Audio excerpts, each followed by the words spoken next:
कहते हैं दोस्तों कि हौसले के तरकस में कोशिश का तीर जिंदा रखो। हौसले के तरकस में कोशिश का तीर जिंदा रखो। हार जाओ चाहे ज़िंदगी में सब कुछ, हार जाओ चाहे ज़िंदगी में सब कुछ, मगर एक बार फिर से जीतने की उम्मीद जिंदा रखो। हेलो दोस्तों, नमस्कार। संघर्ष कोचिंग संस्था पे मैं धनेश चौहान एक बार फिर से आप सभी का स्वागत करता हूं। तो दोस्तों, आज मैं आप सभी के बीच में बहुत ही ज़बरदस्त और बहुत ही आवश्यक चैप्टर लेकर के आया हूँ दोस्तों, जो कि यूपी बोर्ड के जो एग्ज़ाम हो रहा है, 10वीं और 12वीं के बच्चे जो एग्ज़ाम देने के लिए तैयार हो रहे हैं, अभी प्रिपरेशन कर रहे हैं, उनके लिए ये वीडियो बहुत ही मोस्ट इम्पोर्टेंट और यूज़फुल होने वाला है।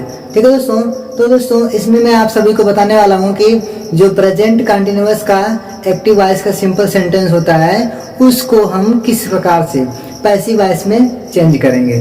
तो दोस्तों हमारे पास बहुत ही एकदम आसान तरीका है, जिसे मैं आप सभी को अभी बताने वाला हूँ। और दोस्तों यदि आप उसको वास्तव में सीखना चाहते हैं तो दोस्तों वीडियो के अंत तक बने रहिएगा, और गारंटी है कि इस वीडियो के बाद आपको प्रेजेंट कंटिन्यूअस के सिंपल सेंटेंसेस को आप पैसिव वॉइस में बदलना सीख जाएंगे। ठीक है दोस्तों, तो दोस्तों चलिए ज़्यादा बातें न करते हुए आज का वीडियो शुरू करते हैं। ठीक है दोस्तों, देखिए लिखा गया है हम वॉइस तो हमने इसका इंट्रोडक्शन या फिर इसके बारे में जो परिचय होता है डिटेल्स में शुरुआत के पहले चैप्टर में हमने मतलब आपको पूरा बता दिया है। अगर आपने वीडियो को नहीं देखा है दोस्तों, तो डिस्क्रिप्शन बॉक्स में मैं उसका लिंक दे दूंगा, आप वहां से जाकर के देख लीजिएगा। ठीक है, अभी तक आपने चैनल को सब्सक्राइब नहीं किया है तो सब्सक्राइब कर लीजिए और बेल आइकन को दबाकर नोटिफिकेशन को ऑन कर लीजिए। ठीक है दोस्तों, ताकि संघर्ष कोचिंग संस्था के द्वारा बनाया गया हर वीडियो सबसे पहले आप तक पहुंचे। ठीक है दोस्तों, तो चलिए देखते हैं, शुरुआत करते हैं दोस्तों। क्या है कि देखिए लिखा गया है प्रेजेंट कंटिन्यूअस, इसको ध्यान रखिएगा, ये हमारा समझने के लिए आया, कहीं भूल न जाना। चलो देखो भूलना मत भाई। देखो क्या है प्रेजेंट कंटिन्यूअस। अब हम प्रेजेंट कंटिन्यूअस के सिंपल सेंटेंसेस को दोस्तों किसमें बदलेंगे, पैसिव वॉइस में बदलना सीखेंगे। ठीक है, पैसिव वॉइस में चेंज इनटू पैसिव वॉइस। ठीक है, वी फॉर वॉइस। ठीक है, यहाँ पे आपको पूरा नहीं लिखे हैं, आप समझ लीजिए कि हम पढ़ रहे हैं वॉइस, तो इसमें वॉइस ही चेंज करेंगे। ठीक है दोस्तों, अभी देखिए हम सिंपल सेंटेंस को पैसिव वॉइस में बदलना सीखेंगे। तो पैसिव वॉइस में बदलने के लिए हमारे पास हमने सिंपल सेंटेंस के जो एक्टिव वॉइस होते हैं, एक्टिव वॉइस के टोटली रूल्स हमने पढ़ लिए हैं, टोटली रूल्स हमने पढ़ लिए हैं और एग्जाम्पल्स भी लगा लिए हैं। आपको विश्वास नहीं होता है तो आप टेंस पढ़े होंगे, प्रेजेंट कंटिन्यूअस टेंस।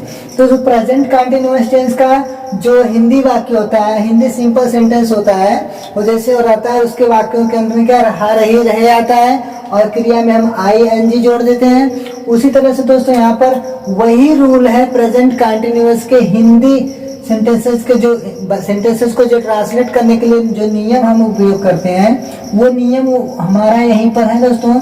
जैसे हमारा नियम क्या है कि सब्जेक्ट या उसके बाद हमारी हेल्पिंग वर्ब है इज एम आर, उसके बाद मेन वर्ब का फर्स्ट फॉर्म प्लस ING, उसके बाद ऑब्जेक्ट को लिखेंगे।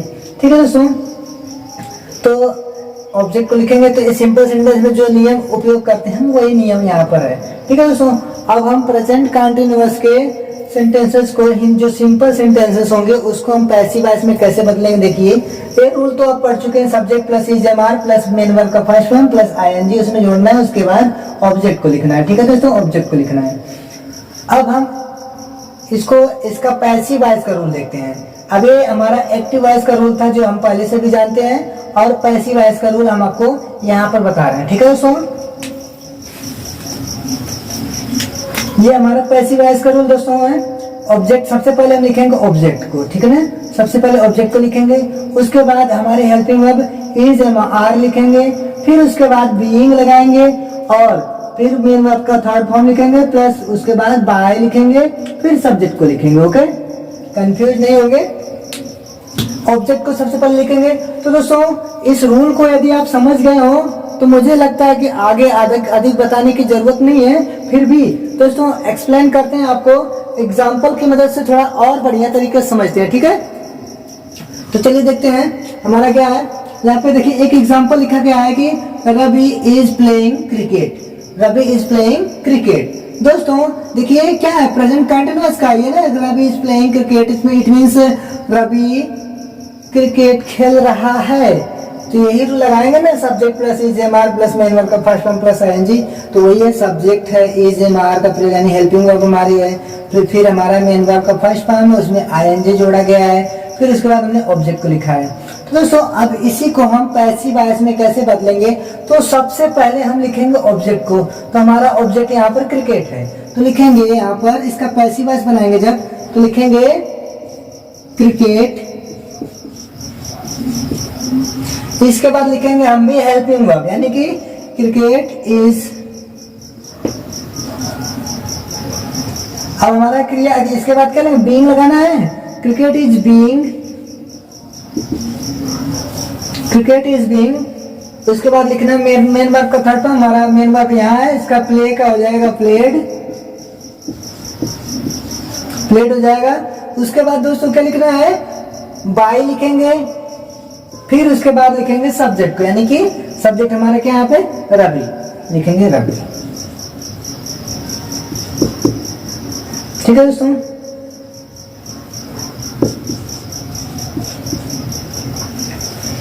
Cricket is being played by played by Ravi. तो दोस्तों मतलब इसका है कि क्रिकेट खेला जा रहा है किसके द्वारा, रवि के द्वारा। ठीक है दोस्तों, उसी प्रकार से हम यहाँ पर भी देखिए लिखा गया है, Radha is plucking flower, Radha is plucking flower लिखेंगे। तो दोस्तों देखिए यहाँ पे सबसे पहले लिखेंगे ऑब्जेक्ट को, ऑब्जेक्ट हमारा फ्लावर है, लिखेंगे flower is being, flower is being, flower is यानी कि ऑब्जेक्ट लिखे, उसके बाद सहायक क्रिया लिखे, उसके बाद बीइंग लगाएंगे, फिर मेन वर्ब का थर्ड फॉर्म लगाएंगे। थर्ड फॉर्म यहाँ पे हमारी क्रिया प्लक है, प्लक का थर्ड फॉर्म हो जाएगा प्लक्ड। इसके बाद लिखेंगे बाय, उसके बाद बाय क्या, सब्जेक्ट राधा। ठीक है दोस्तों,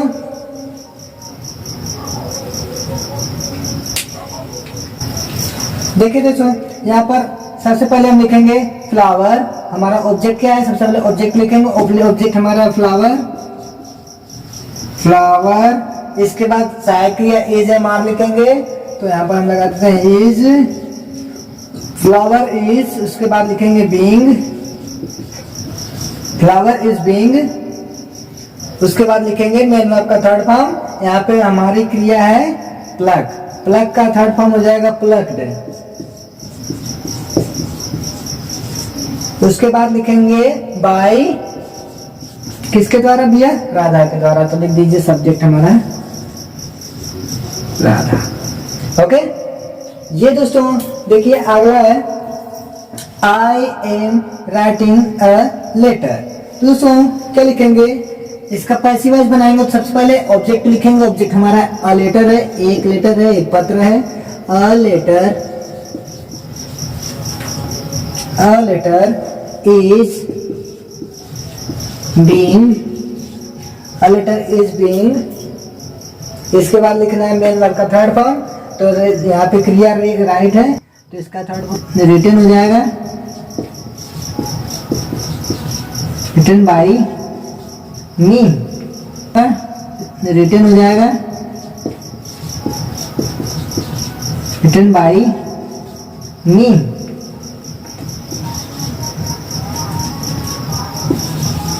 ठीक है दोस्तों, अब एक होमवर्क है दोस्तों, जिसे आपको कमेंट बॉक्स में बताना है कि ही इज प्लेइंग हॉकी, इसका पैसिव वॉइस क्या होगा, आप कमेंट बॉक्स में बताइए।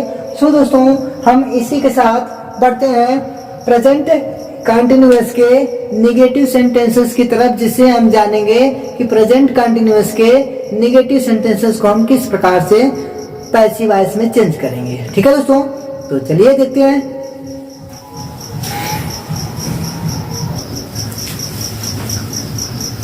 तो ये है दोस्तों हमारा प्रेजेंट कंटिन्यूअस का नेगेटिव सेंटेंस को पैसिव वॉइस में चेंज करने का नियम। ये है हमारा रूल, ये है हमारा नेगेटिव का, जो प्रेजेंट कंटिन्यूअस का नेगेटिव का रूल होता है। सब्जेक्ट इज एम आर यानी हमारी हेल्पिंग वर्ब प्लस नॉट, उसके बाद मेन वर्ब का फर्स्ट फॉर्म, उसके बाद उसी फर्स्ट फॉर्म में हम आईएनजी जोड़ते हैं, फिर ऑब्जेक्ट को लिखते हैं। तो अब क्या करेंगे दोस्तों, जब प्रेजेंट कंटिन्यूअस के सेंटेंसेस को, प्रेजेंट कंटिन्यूअस के नेगेटिव सेंटेंसेस को जब हम पैसिव वॉइस में बदलेंगे तो उसका नियम हमारा कुछ ये रहेगा कि ऑब्जेक्ट को सबसे पहले लिखेंगे, फिर इज एम आर को हम लिखेंगे सबसे पहले, हमारी सहायक क्रिया है, उसके बाद नॉट लगाएंगे, फिर उसके बाद बीइंग लगाएंगे, फिर मेन वर्ब का थर्ड फॉर्म, उसके बाद बाय, फिर सब्जेक्ट। चलिए देखते हैं दोस्तों, हम कुछ एग्जाम्पल की मदद से समझते हैं। ओके, ये है हमारा example, they are not helping me, they are not helping me. ठीक है दोस्तों, अभी इसका हम पैसिव वॉइस जब बदलेंगे तो क्या लिखेंगे, सबसे पहले ऑब्जेक्ट को लिखेंगे, तो लिखेंगे ऑब्जेक्ट को मी है तो मी क्या हो जाएगा आई के साथ हमारे हेल्पिंग वर्ब लिखेंगे एम, आई एम। उसके बाद देखिए हेल्पिंग वर्ब के बाद लिखेंगे नॉट, आई एम नॉट। उसके बाद लिखेंगे being, I am not being. इसके बाद लिखेंगे दोस्तों मेन वर्ब का थर्ड फॉर्म, यहाँ पर हेल्प हमारी क्रिया है, इसके हेल्प की थर्ड फॉर्म क्रिया का हो जाएगा, तीसरा रूप हो जाएगा दोस्तों हेल्प का हो जाएगा हेल्प्ड। ओके, इसके बाद क्या लिखना है, बाय लिखना है, बाय लिखना है, उसके बाद सब्जेक्ट लिखना है। सब्जेक्ट हमारा यहाँ पर दे है, तो दे को दोस्तों जब यहाँ पर एक्चुअली हमारा ऑब्जेक्ट यहाँ आखिरी में होता है, तो दे जो है हमारा सब्जेक्ट है। जब सब्जेक्ट को हम ऑब्जेक्ट की कुर्सी पर बैठा देंगे तो हमारा सब्जेक्ट जो है दे का हो जाएगा देम हो जाएगा, क्योंकि सब्जेक्ट को जब ऑब्जेक्ट की कुर्सी पर बैठाओगे तो ऑब्जेक्ट वाला सम्मान भी देना पड़ेगा ना। ठीक है, तो इस प्रकार से हम बना लेंगे उसको। ठीक है दोस्तों, चलिए एक और उदाहरण की मदद से समझते हैं, एक और एग्जांपल से समझते हैं दोस्तों। क्या है हमारा example, Radha is not telling a lie. तो दोस्तों इसका बनाएंगे, सबसे पहले हम ऑब्जेक्ट को लिखेंगे, ऑब्जेक्ट हमारा एक झूठ यानी अ लाई है, लिखेंगे अ लाई। उसके बाद हमारी helping verb is am are लिखेंगे, अ लाई इज नॉट के बाद लिखेंगे क्या, being, a lie is being, is not being, a lie is not being. उसके बाद क्या लिखना है, मेन वर्ब का थर्ड फॉर्म, तो लिखेंगे टेल का हो जाएगा told, a lie is not being told. उसके बाद क्या लिखेंगे, बाय, टोल्ड बाय क्या है, राधा को राधा लिखेंगे।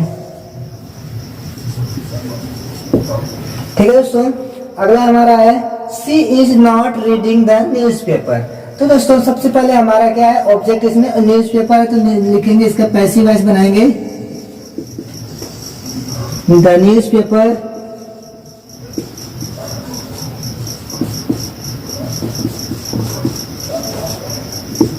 is not being, the newspaper is not being।